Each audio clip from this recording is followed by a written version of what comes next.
Bismillah ar-Rahman ar-Rahim, Surah Al Hijr, chapter 15. We will cover verses 78 to 87. These are the references, and this is our contact. Recap so far. The Quran is a complete evidence-based book of guidance. Events in the human world follow known laws and values. The law of requital ensures every human deed has an outcome.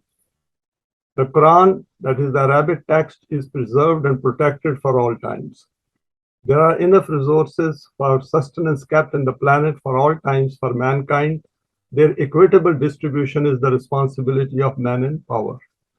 Competitiveness is kept within us and is meant to be directed towards doing solid deeds.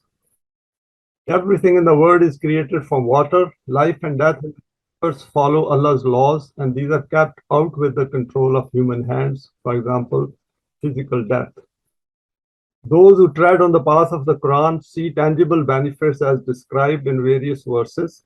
Their developed self becomes evidence of their being on Sirat al-Mustaqim. The model of Ibrahim is presented to be kept in mind. He followed the way of Allah and benefited both in this life and achieved the successes of the life of the hereafter. The people of Lut became destroyed due to their evil deeds. This cut short their life in this world. There is nothing for them in the hereafter. Lut and Mu'mineen escaped this destruction under the guidance of Allah. So the last 2 points were covered in those presentations, which we did not discuss any further. So if there are any points, we can discuss those today. Now let us look at the first 2 verses for today's presentation, 78 and 79. Injustice leads to destructive outcome. Another historical example is given over here. وَإِنْ كَانَ أَصْحَابُ الْأَيْكَةِ لَا ظَالِمِينَ فَانْتَقَمْنَا مِنْهُمْ وَإِنَّهُمْ لَا بِإِمَامٍ مُبِينٍ. And similarly, the people of Al-Eka. Now, this term means inhabitants of dense forests, i.e. people of Median tribe. This is in reference to Hazrat Shuaib, the messenger of Allah. Were also very rebellious, so we punish them too for their rebelliousness, and both these habitations, i.e. towns of the people of Lut and the people of Median, are found on the main route. So over here, Quran has said that like the people of Lut, these people of Al-Eka also misbehaved. They did not follow Allah's laws and transgressed and were rebellious, and as a consequence, they were also destroyed. And their ruins, the ruins of their habitations, these are lying on the main route on which people from Mecca used to go around doing their business. Verses 78, 79, functioning of the law of requital includes study of the historical signs. The Quran helps in the study of human history and points to the causes which lead to the rise and fall of previous nations. By stating that these people were zalimeen, it points to the core of the problem. And over here I have quoted this verse. وَإِلَى مَدْيَنَ أَخَاهُمْ شُعَيْبًا قَالَ يَا قَوْمِ اعْبُدُوا اللَّهَ مَا لَكُم مِّنْ إِلَٰهٍ غَيْرُهُ قَدْ جَاءَتْكُم بَيِّنَاتٌ مِّن رَّبِّكُمْ فَأَوْفُوا الْكَيْلَ وَالْمِيزَانَ وَلْتَبْخَسُوا النَّاسَ أَشْيَاءَهُمْ وَلَا تُفْسِدُوا فِي الْأَرْضِ بَعْدَ إِصْلَاحِهَا ذَلِكُمْ خَيْرٌ لَكُمْ إِن كُنتُم مُّؤْمِنِينَ. So this verse summarizes our word today. What it says is that Shoaib was sent to people of Madian, and he was one of them, Akhahum. He was one of their brethren. Qala ya qawmi ibudullaha ma lakum min ilahin ghayruhu.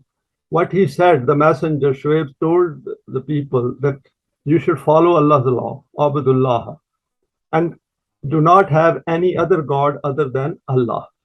Qad ja'atkum bayyinatum min rabbikum, and the bayyan, the signs have come from Rabb, from their Rabb. Fa'awful kaila wal mizana, that kaila and mizana, that give a precise measure and do not do any wrong in doing the balance. So these two, that is in business, deal honestly and truthfully. Wala tabkhasun nasa ashyahum, and when you give things to people, you should be very truthful and give them the precisely what you have agreed with them. Wala tufsidu fil ard, and if you don't do that, then that means you are doing fasad, you are creating chaos and imbalance in the world. Bada islaha, and that is an important term over here, that if world is going okay at a certain point in time, if people come and destroy that balance, that also is counted as fasad. And this is, we can see happening in our world of today, that even those nations which were doing fine and they were benefiting from the resources of the earth, they have also gone into decline and they are doing the worst things now. Zalikum khairul lakum in kuntum mu'minin. And ideally, you should be mu'mineen. And that is your responsibility, that you should do good. So there is a lot in this verse. We can have a look in our own time. The root of la zalimin is zulm, which means unjustified intervention in someone else's possession, not letting something be at its rightful place, darkness by exceeding the limit, displacing something, snatching away something by force, giving less than the right of someone, not paying rightful due, keeping darkness where there should be light. Very important point, keeping darkness where there should be light, law breaking, exploiting the work of others. It's a very powerful term, and Quran has used it frequently for injustice in the world. We need to look at those verses where the term zalimin has appeared in the Quran. This is a plural term, zalimin. Allah himself has declared that the system of the universe is designed so that wahum la yuslamun.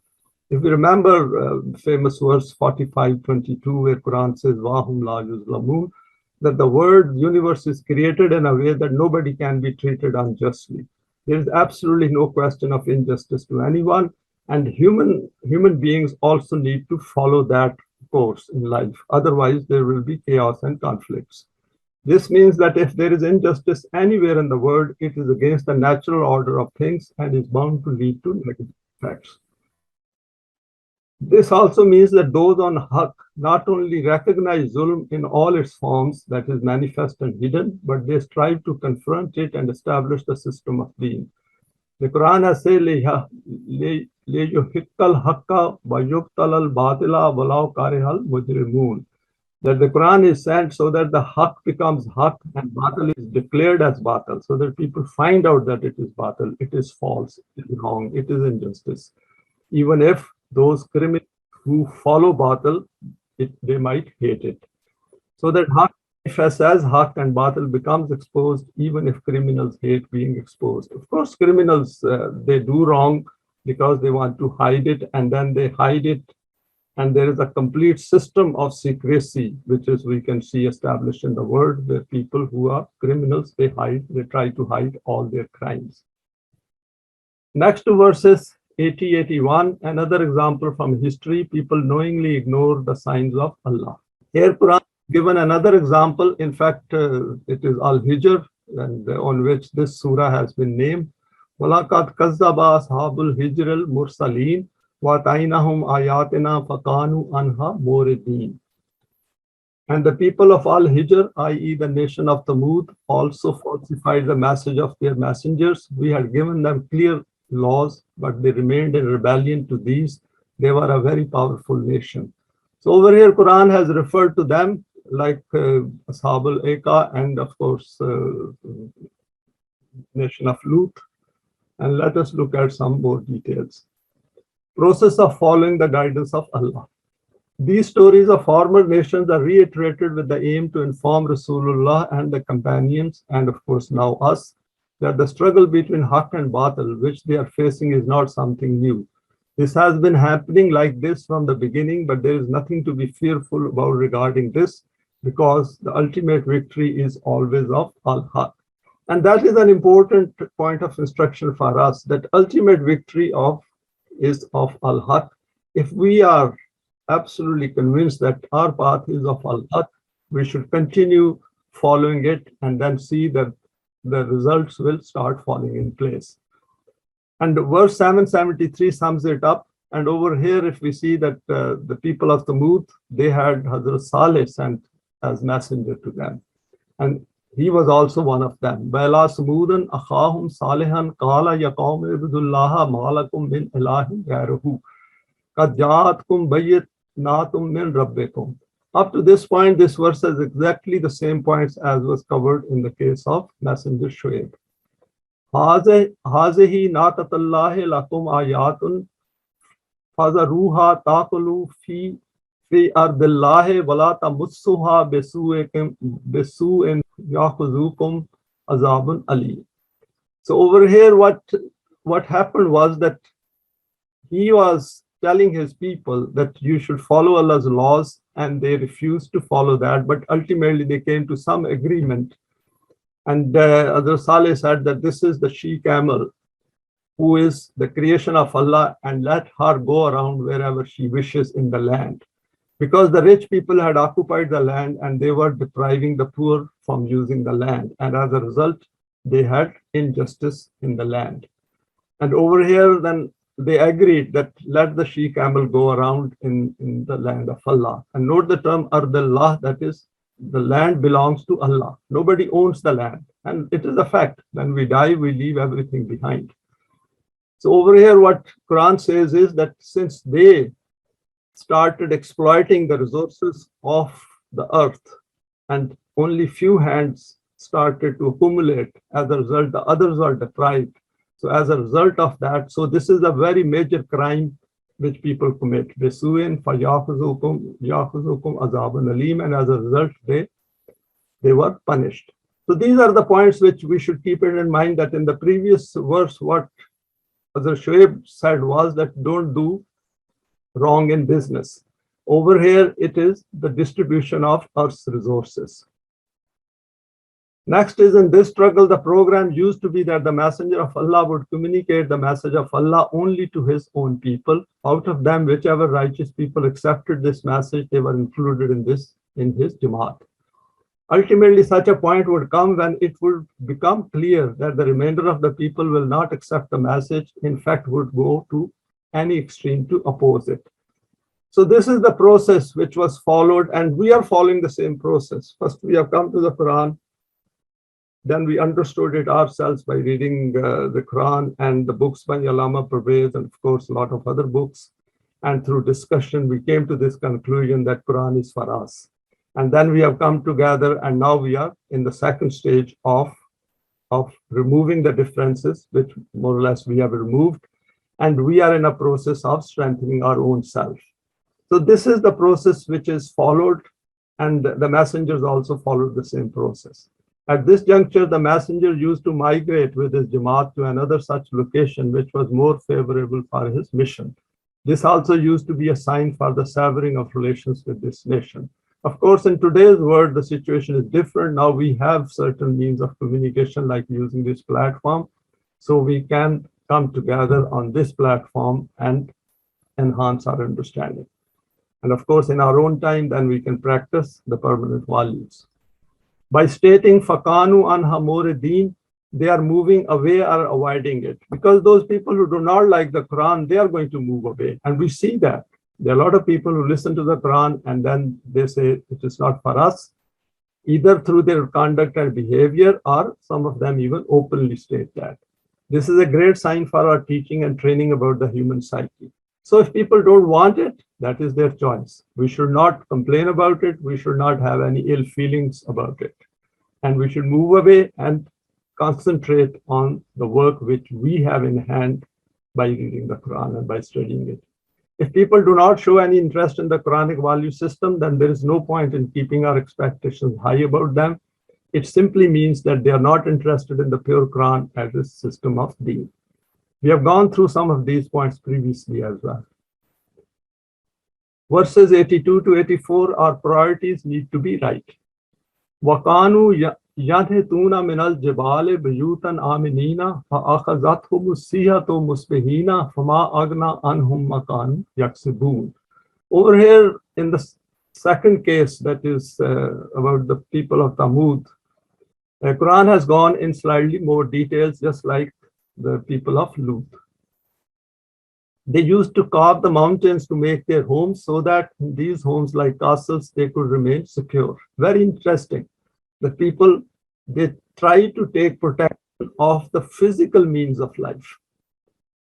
But even these secure castles of theirs could not save them from the punishment of Allah. As soon as dawn arrived, the punishment gripped them with a mighty, devastating blast, and whatever they had built for themselves with their endeavors was of no use to them.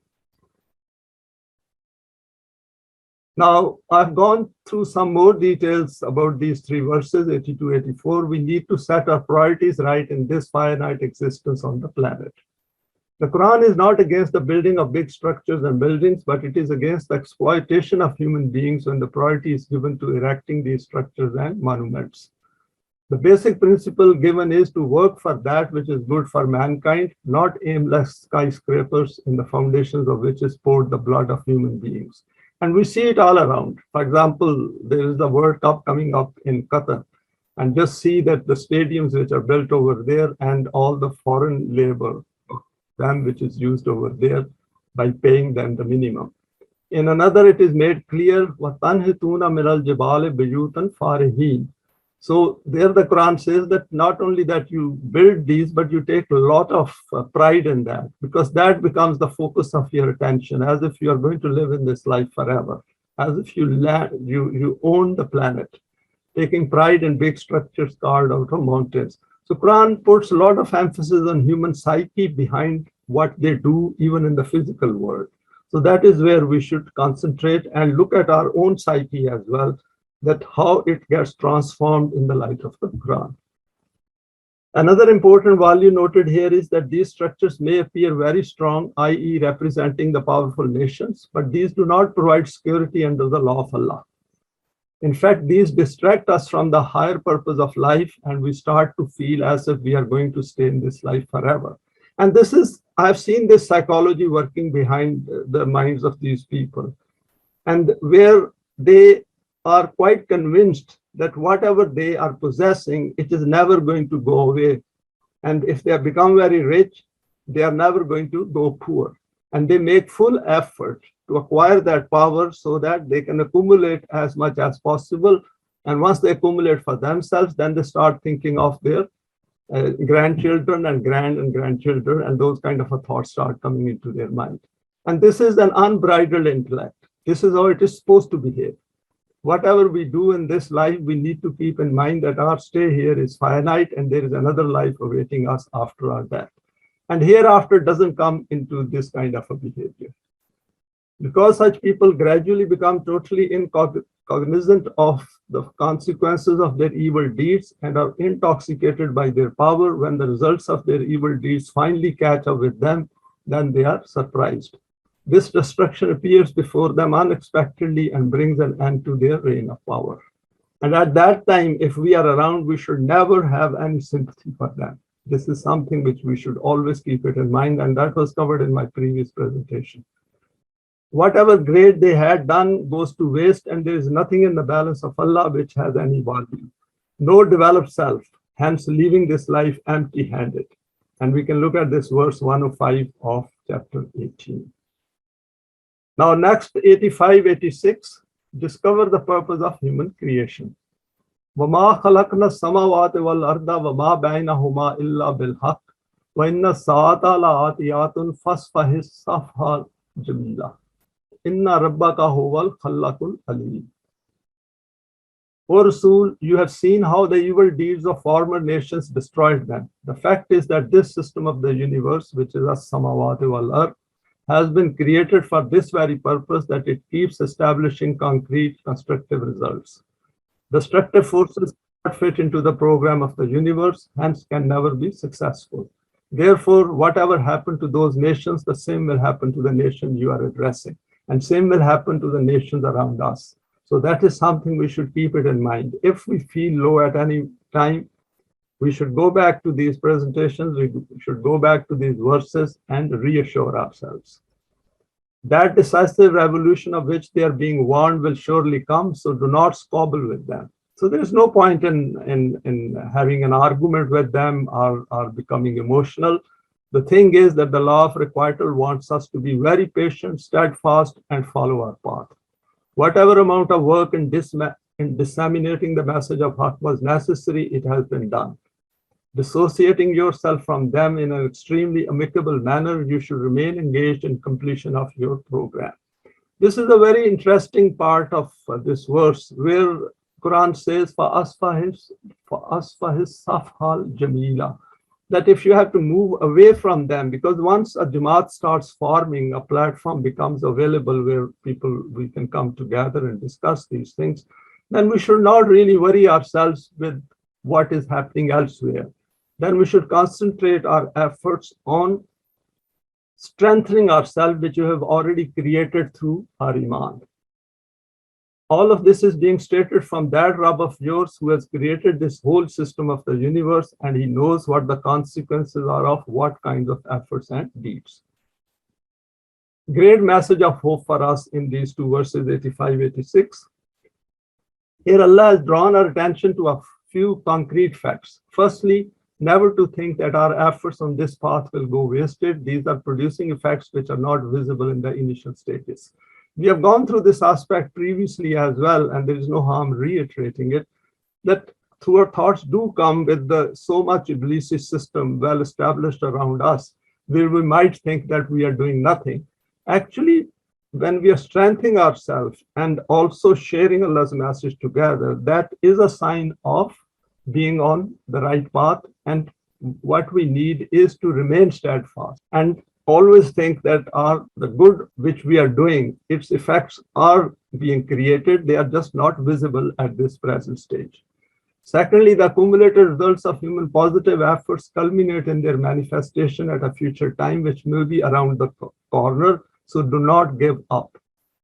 Giving up, why I put down over here is that human thoughts, negative thoughts do appear, because that's the way our brain is designed and structured. So when those come, we have to counter them. And that countering, how effective we counter them, that is where the strength of our self lies. And that is how our strength, our self becomes stronger. So week to week, our self will keep becoming stronger and stronger because we will remain steadfast on this path. Thirdly, never be frustrated with those who give up or who are not attracted towards this message or who oppose it.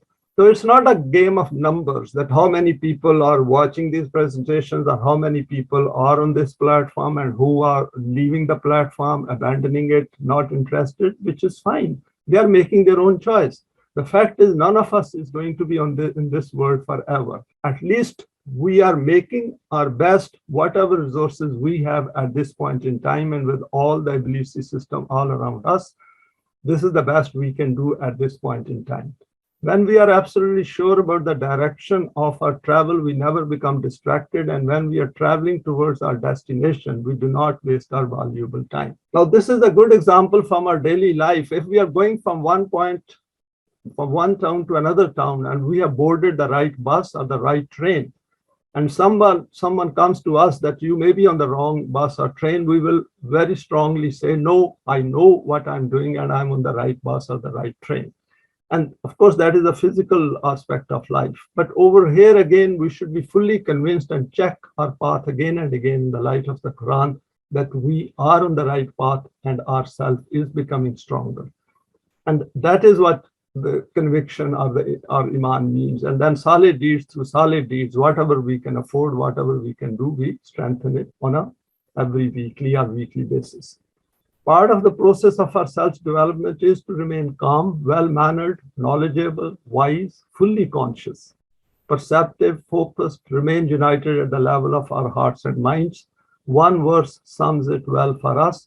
Wasbir, that is, stay steadfast, be sure that you are on the right path. Alama yakuluna, whatever others say, just ignore them. Those who do not want to follow this path, they will come and say, what have you done? What is your output? And interesting is, a lot of these people who say like that, they are not willing to join this path. Wahjurhum hajran jamila, and Quran says, leave them amicably. Don't argue with them. Just tell them that my path is for me and your path is for you, and the time will tell who was on the right path. Remain steadfast, ignore their opinions, and in fact, ignoring their opinions and not letting those affect ourselves is part or a sign or a manifestation of a strong self. And that is the self of a moment that he ignores. He is absolutely 100% sure that his path or her path is the right one. And move away amicably with firm Iman in own selected path of life. Because those who are on this path, we check it with with the Quranic value system. We don't say at our own and assume that I am on the right path. We check it up with the Quran because Quran has clearly defined salih deeds and it has clearly defined the signs of Iman. There are no shortcuts on this path of Rububiyyat, i.e. Deen requires a certain standard of our self-development, and unless we reach it collectively, the system of Deen will not emerge tangibly. The path of Deen keeps getting illuminated as we keep advancing on this path, as the Quran has highlighted. Yawma taral mu'minina wal mu'minate yas'a nuruhum baina aydihim wa biimanihim. We can look at the rest of this verse as well. Over here, what Quran says is that a period, an era will come where mu'mineen and mu'minat, their light, which they have acquired themselves, of course, that is the Quran, Nuruhum, Allah's Nur is his book, and that will keep multiplying, that will keep increasing, baina aydihim wa biimanihim, that is in front of them on their right hands, and that is the Quranic term, that they will themselves know that their light is and light is illuminating their path ahead. So it is not something which is intangible or abstract or otherworldly. It is manifesting right in this life. By stating Inna Rabbaka huwal khallaqul alim, three attributes are interlinked here. That is Rabb, Khallaq, and Alim. We need to be creative and knowledgeable for the system of Rububiyyat. They're beautifully summed up in this verse. Those most refined aspects of human eminence need to be understood, acquired, and manifested, which then help turn us into wa innaka la ala khulqin al-azim.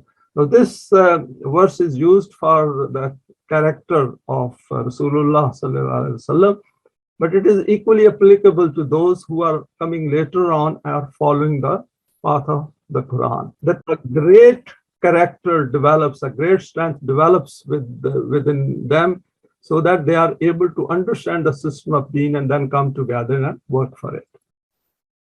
Verse 1587, why does history repeat itself? I kept this verse separate because I thought there are some points in this verse which need a bit more elaboration. وَلَقَدْ أَتَيْنَاكَ سَبْعًا مِنَ الْمَثَانِي وَالْقُرْآنِ الْعَظِيمِ. We have provided you with knowledge of numerous events from this history which repeats itself, and together with this have bestowed the supreme Quran, which contains within it those principles according to which the decisions about the life and death of nations are made. There are enough signs in our life and the world around us to draw benefits. There are two aspects on which we need to reflect. Firstly, signs in the outer world, i.e. in the heavens and the earth, and secondly, an inner world of our own psyche, through which we try to make sense of our own life and the world around us. Both these are interlinked, and we simply cannot disregard these during our finite life. If we ignore the needs of the world of the psyche, then essentially we live an unexamined life. That is, then we are living at an animalistic level, i.e. life at an animalistic life, because we think that once our brain is dead, we are dead and there is nothing in the hereafter. The Quran here points to this aspect, that its guidance helps to bring out the best through reiteration and cross-referencing.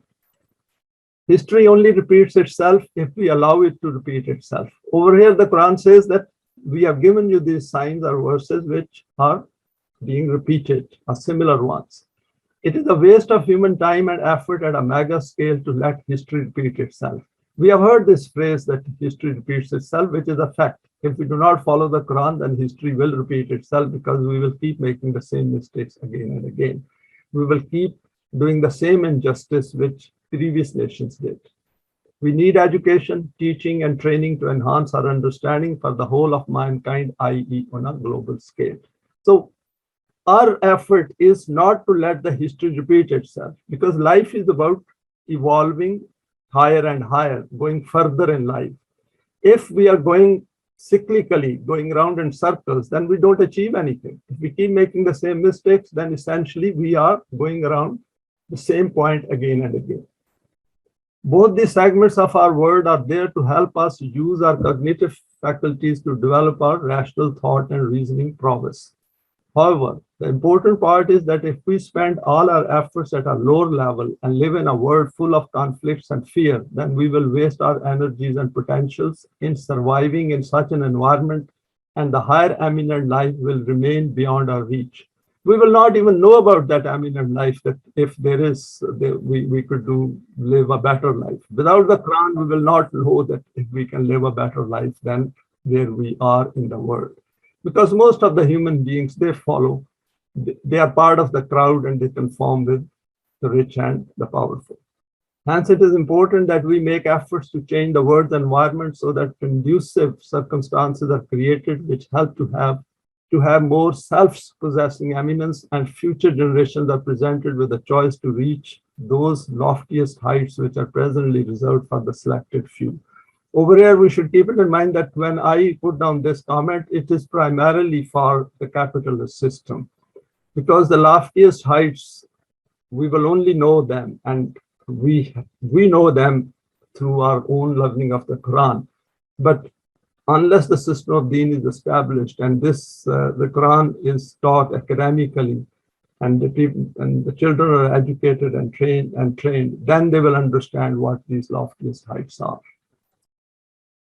The Quran being Al-Azim, the root is Azam, which means that basically this refers to the bones in the body, because bones are the ones on which the structure of the body is established.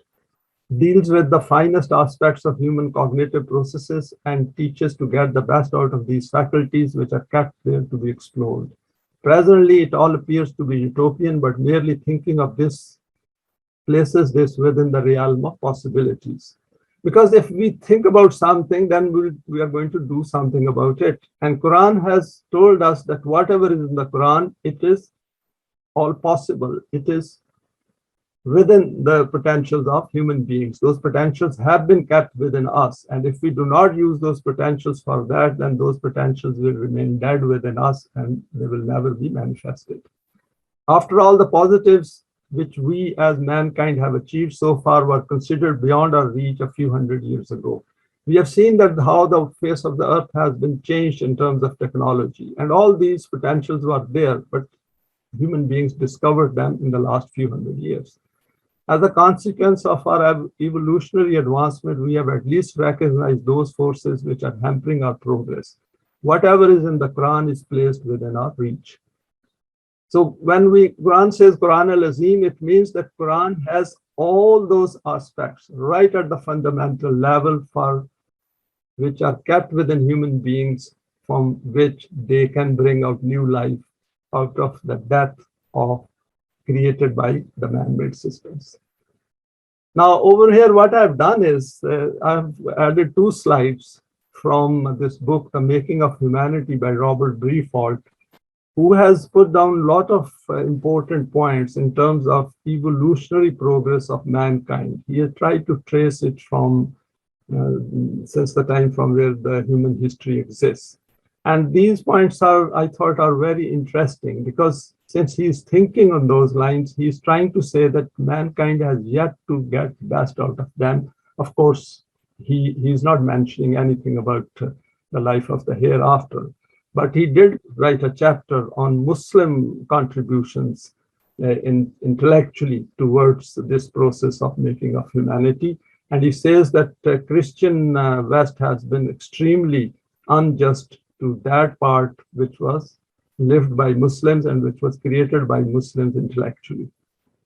It is the nature of a man's impression of the world about him which determines the play of motive. A man's conduct depends upon extra-rational instinct, emotions, desires. But these are themselves in turn determined by his view, his estimate of the world he lives in, by his beliefs, his opinions. So our beliefs and opinions are the ones which are formed on the way we live our life and the way we draw all the data through our perceptions. Makes a lot of difference. And we have seen it, if people have false beliefs, then those lead to then those affect their conduct as well. And that impression, the range and complexion of his perception is a matter of intellectual development of knowledge. What the word is to him, what determines his appetites and desires, is the product of his intellectual reach and outlook. So all emphasis, he says, wherever human beings thought rationally, they made a difference. Where they did not, then it could evidently be seen that they were lagging behind and they were suffering from inertia. The more perfect the perception, the truer the belief, because it was based on data. If we have a wrong perception, a wrong belief system, then of course our conviction will be very weak, and as a result, that will affect our life as well. The more perfect the desire, the more adapted the conduct. Conduct depends upon desire, feeling, emotion, but desire, feeling, emotion depend in turn upon the nature of perception. This very nicely he has linked it between the two aspects of human cognitive makeup. Because the way we think, and that is where the Quran is also putting a lot of emphasis, that is like Quran, for example, says, Afala taqilun, that you should use your intellect, bring the intellect within the confines of the values of the Quranic value system. And then you will see that how your inner self changes. Reform the word and your own reform will take care of itself. Here he made a very pertinent point. He said that a lot of time people say that individuals should change. He says, no, don't think like that. Individuals have a very little role to play in a world in which they land up not by choice. And they find that world around them and they try to conform to it because they have to make a living.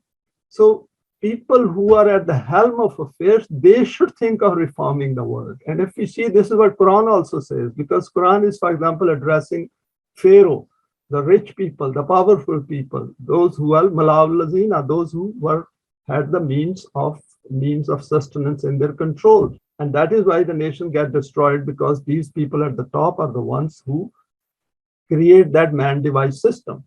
Men are the product of the kind of the world they live in. So if a certain factory is producing a certain kind of people and they are not even given the message, how are they going to change their choices? They just become victim of it, of the kind of the world which it in fact is, of the relations which actually obtain in it between man and man, and of the ideas and values which correspond to the actual world. So it is important that we study the world around us and see that where it has gone wrong and what is the value system is being followed and how does it differ from the permanent values of the Quran. And that helps us to understand that how the transition will take place from this system towards the system of Deen. Few more excerpts from the making of humanity. The foremost factor in that development is precisely the perception of that human evolution which we have been considering. So he is talking a lot about the human evolution, that when human beings arrived here and how their thought process evolved and where we are in the 20th century, because he's talking about the last century, and where we are. And in his view, we haven't made much progress from the time we landed up on this earth, and from then to this, what has happened is that human beings have not been able to utilize all their potentials which they had, and they have spent a lot of time in fighting with each other. As we have noted, that perception of the life of the human race as a ceaseless growth rising from animality and savagery to our present state. And he goes through it beautifully and through examples. He said that like the Roman Empire and then the Muslim Empire and then the Christian West and all these things, he goes through and analyzes them based on values. Impelled onward by an irresistible natural power, ruled by definite and indeflectible laws which nothing can evade and which can be relied upon to operate as the law which governs the course of the planets, is a new conception. So said they have finally discovered that there are laws controlling their own rise and fall as well. Because if human beings do not think that they are just left alone and there are no laws controlling them, then they keep making the same mistakes again and again. And as a result, they don't go forward. They do not evolve further. They might be evolving in terms of more technology and more conveniences, but intellectually, they are not going forward because they are facing the same problems century after century. The same conflicts, same bloodshed, same fear is still existing. And as we are but the resultant of all past generations, and this is beautifully sums up that where we are sum total of what has gone before us.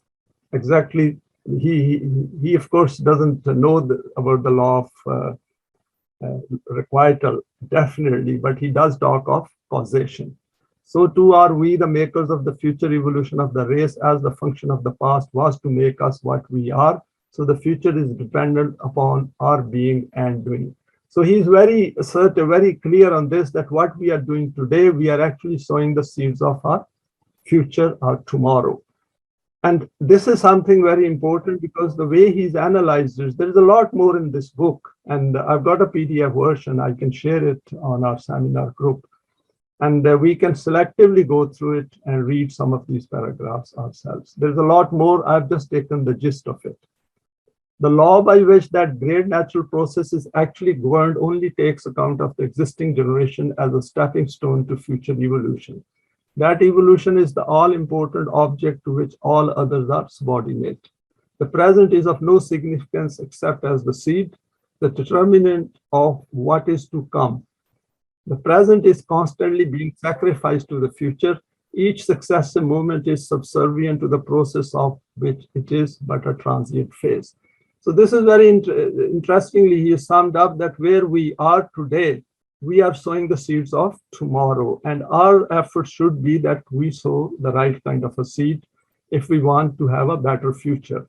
And he is very clear on this, that we haven't significantly moved forward. Another interesting comment which he has made is that if we look around the world, we see human beings, but we still see human beings who have the same mentality as of the Stone Age, as of the age of ignorance, as of the age of living in the caves.